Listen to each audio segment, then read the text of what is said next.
Sure. Good morning, all. Thanks for coming. My name's Tim Cawley, last name Cawley. I'm the president of Con Ed of New York. So welcome. This is our command center or corporate emergency response center. On an average day, this serves as our auditorium, but for events that we're preparing for or responding to, we set up this command post. And effectively what the command post does is bring together every facet of Con Edison into one room. We operate under the incident command system, and it allows us to coordinate and communicate and plan and execute in a much more streamlined fashion. Effectively, this team supports the folks in the field to ensure safe and reliable service through this upcoming heat event. So I'll talk about a few things. I'll briefly cover what we do in general to prepare for the summer period, and then I'll go into more specifically what we're doing ahead of this heat event that's beginning today, really, and will carry us through the weekend into Monday. So on a broad level, the company approaches preparation for summer the day the prior summer ends. So we basically spend a full year preparing the system for the high demands that summer brings.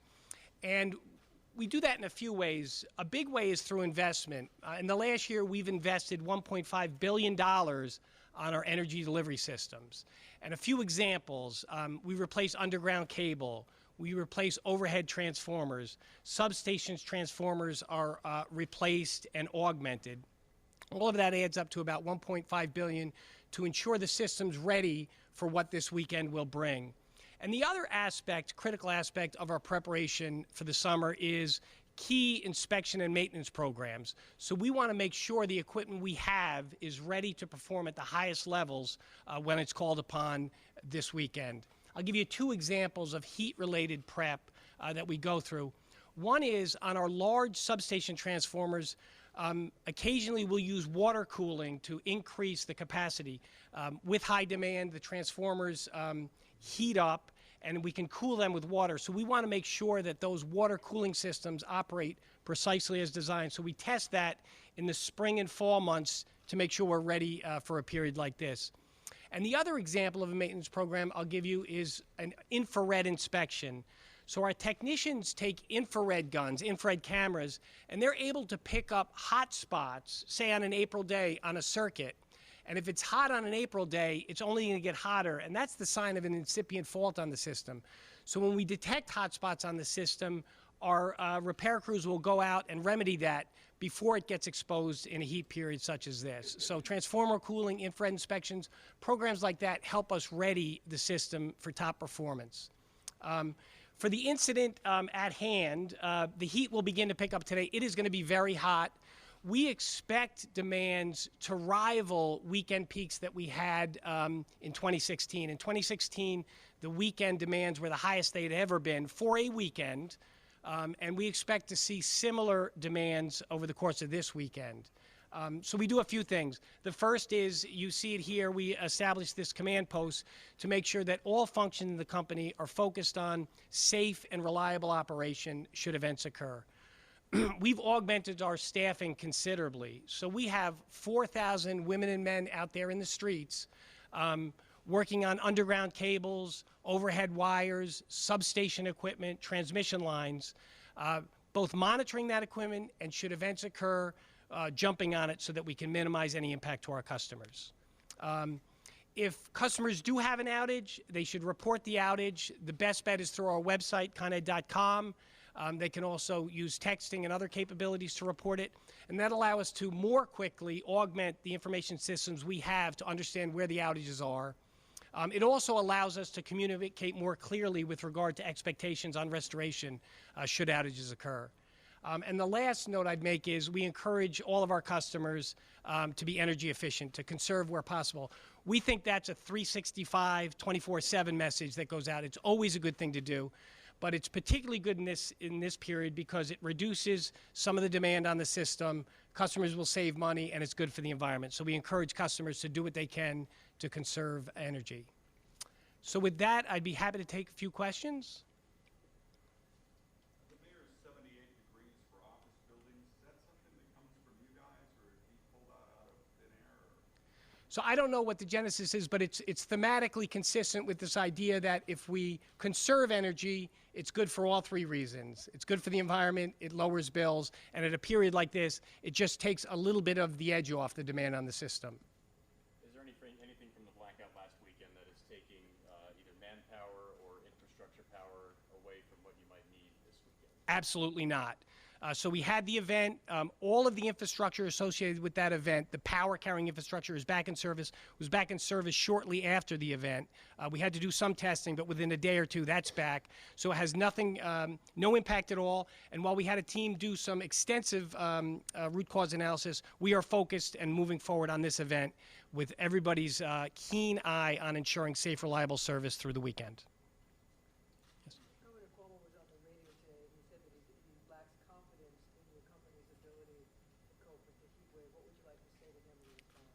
So I wouldn't respond directly back, but I will tell you, we are confident in the system. We spend all year preparing for periods like this. We've invested $1.5 billion.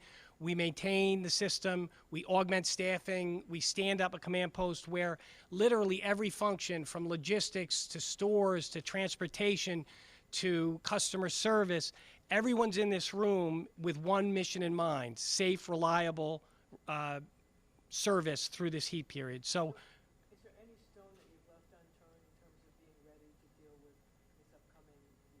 No, we're ready. We're ready for what the heat will bring. And as I said, we expect demands this weekend to rival all-time weekend peaks. The system overall peaks during the weekday, and I think it's fairly intuitive. When all the businesses are in on a Tuesday or Wednesday, the demand is the highest. On the weekend, it remains high, but it's not the peak demand. But when we compare weekend to weekend, we are going to rival all-time demand.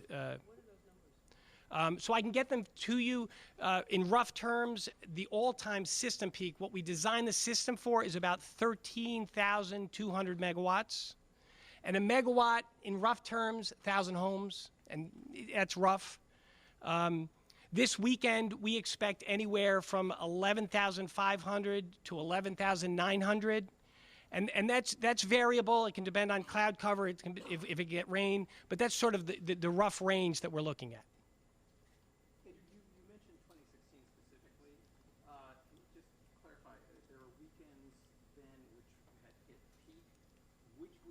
Yeah. And is the peak what you were just talking about, the 13,200? Okay. So the 13,200 is the system peak. We would achieve that system peak on a weekday, Monday through Friday, likely Monday through Friday, when businesses are in. That's really when the grid sees the greatest demand. On weekend, we still see high demands. For the weekends in August of 2016, I think it's the 13th and 14th, subject to check, we experienced demands around 11,500 megawatts, in that range. That's about what we expect to see this weekend. And then what was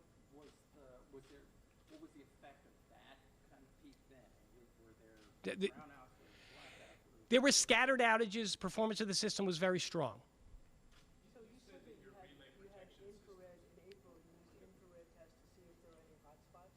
Can you tell us how many hotspots you found and how many you repaired? So I said April by way of example, and I use, so I don't have the count of the number of hotspots, but it's basically a maintenance program that we go out and proactively check the health of the system so that it doesn't react to these conditions. So April was an example, but it's pre-summer. We want to check the health of the system diagnostically with infrared to ensure that it's up to par for weekends like this. You anticipated rolling brownouts, you didn't have a cutback of power? We don't. Occasionally, we will do what we call voltage optimization, where we will proactively lower the voltage a little bit, largely unseen by customers, virtually unseen, but it's sort of a preemptive measure to ensure the grid holds under the greatest stresses. We don't anticipate doing that, but it's a tool we use to stay ahead of broader events. Are you anticipating outages? So again, we are poised to respond to any outages that come in. It's a big system out there. So should outages come in, our intent is to really identify them, dispatch, and repair as quickly as possible. You said that the relay protection system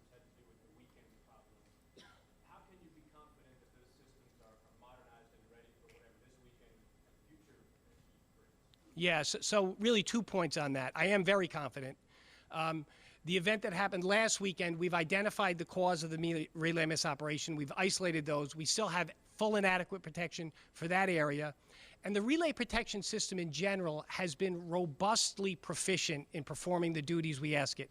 The technology is not new, it's time-tested, and it has performed over time. We have not identified any items that would lead us to believe that the system's not ready to perform the way it has preceding the event, and we expect moving forward.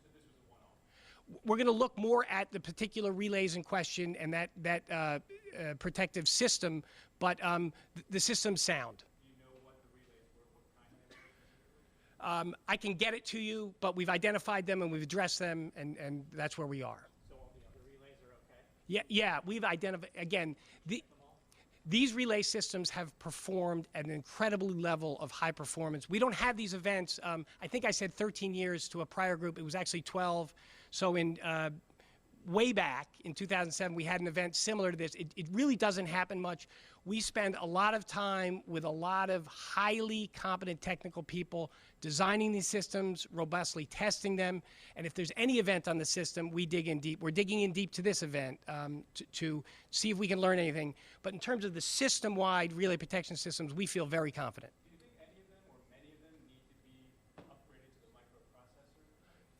You know, we have programs for that, but we would never live with a technology that we didn't feel confident in. You have to turn technology over. Part of the $1.5 billion that we invest is to turn equipment over and modernize in some cases or avail ourselves to better technology than existed years ago. But we feel very confident in the relay systems that are in place. Tim, has any directive been given to theaters, movie theaters, Broadway theaters as far as reducing the amount of pressure that we'll be using, power that we'll be using, or does the 78 degrees also apply to those entities to your knowledge? Yeah, so the 78 degrees comes from another source, and that's a good, thematically it matches. We're asking customers to conserve, again, we think people should conserve every day, every hour. Don't use it if you don't need it.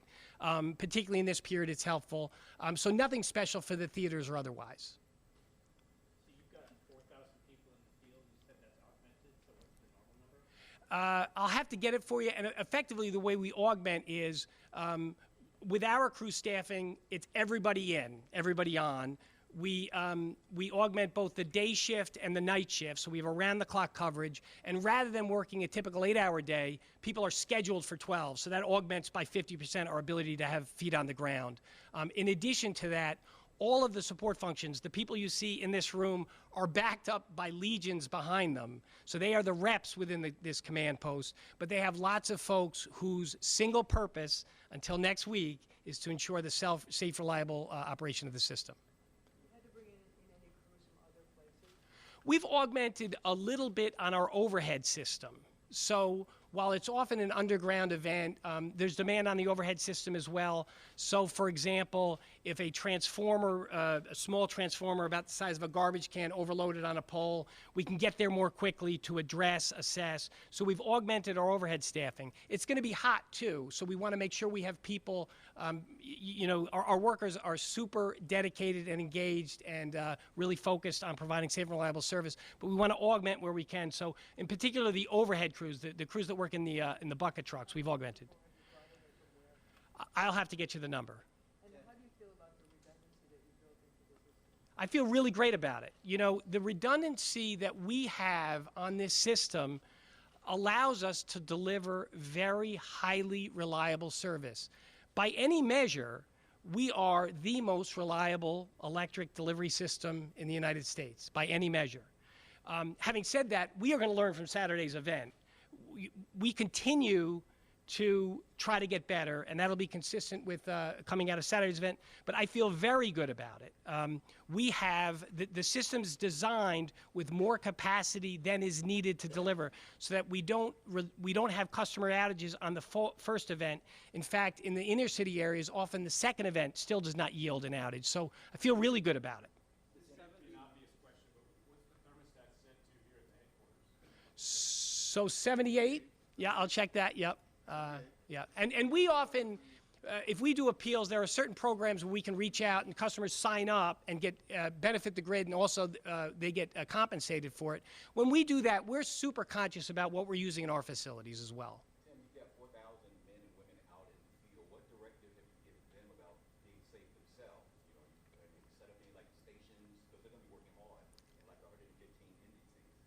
Absolutely. And for us, safety is job one. Safety of our employees and safety of the public is job one.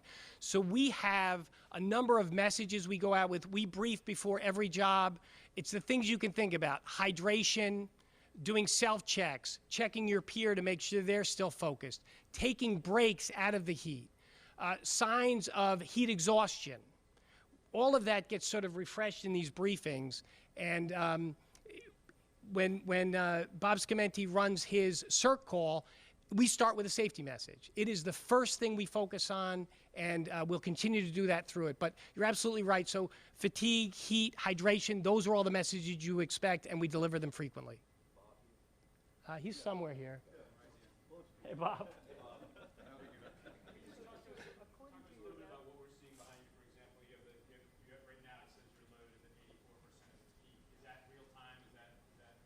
It is, and your eyes are better than me. So it looks like 148 megawatts. And to the right of it, you can see the estimated peak for today is 12,000 megawatts. So the peak, the demand will climb, and around, depending on a Friday, it might be 2, 3 o'clock. We're about 12, maybe 4 o'clock, and then it'll start to come down a little bit on the overnight. So that's one gauge that monitors it. The dials within it tell us by region, by borough, where those demands are. In the center sheet, and green is good, those are our substations. Manhattan, thanks, Bob. So that represents all of the distribution feeders in Manhattan and what their status is. Green means they're in service and supplying. And on the far left is an outage. You're in his way. On your far left is sort of an outage tracker. So outages come in, it shows as a red bar. As we restore, it's green. And then that blue line sort of talks about the net of that, how many customers out currently. So on the far left, we had some thunderstorms that came through last night. We had scattered outages. We respond to that. We bring that net line down. So there's very few, about 100 customers out now? About 100 customers out, scattered through the system. Yeah, throughout. We serve 3.4 million meters, customers, about 9 million people. But if we talk about meters, we serve 3.4 million, and there's about 100 of them out now, and they're working for us to be restored. 9 million in the entire area? The population, about 9 million. This is happening on Friday, Saturday, and Sunday, and you said your estimated peak is a little over 12,000 megawatts, right? For today. If this were happening on a Tuesday or Wednesday, how worried would you be? So I wouldn't be worried because we designed for it. We would be mobilized just as we are, but we are designed for around 13,300 megawatts. And if it approached 13,000, we would be here doing all of this. Do you have people staged in other places besides in the city? Do you have them staged in Westchester and around? Absolutely. So we serve the 5 boroughs in Westchester, and we are equally focused on providing safe, reliable service to all of the boroughs in Westchester. So each of the regions has a normal complement of workers, and the augmentation occurs pretty consistently across all the regions. 1 or 2 months. Have you ever exceeded that 13,000? We have not, and I may phone a friend, 13,200 in 2006? Yeah, 2006. 13. I'm sorry. We'll get to the numbers, but we've never exceeded the forecasted peak or the peak by which we've designed the system. So if you could speak directly to your customers about what they can expect during the heat wave from Con Edison, what would you say? I would say they can expect very focused and diligent response to any issues that come up. I'd ask them to be safe, to check on each other, to conserve energy where you can. If you're out of the house, turn off the AC before you leave. It can all help, and again, good for the environment, good for the bill, and good for the system in these periods. But we are focused, the entire 12,000 women and men of Con Edison have one mission to get through the weekend, and that's safe, reliable power to the customers we're privileged to serve. And just looking at this chart here, my impression is it's unavoidable that there'll sometimes be an outage. Am I getting that right? And addressing customers, do you need to make sure they know that sometimes that's just part of how it is? Yeah, we're mobilized to this extent, and we've augmented to prepare in the event an outage occurs, and we want to jump on it and minimize it. we strive to provide very, very reliable service. And when a service interruption occurs, we want to jump right on it. We want to communicate with customers to let them know about expectations. And that's what this structure is intended to do. Thank you, everybody. Thanks all. Thank you. I didn't catch his name. Yeah, sure. Tim.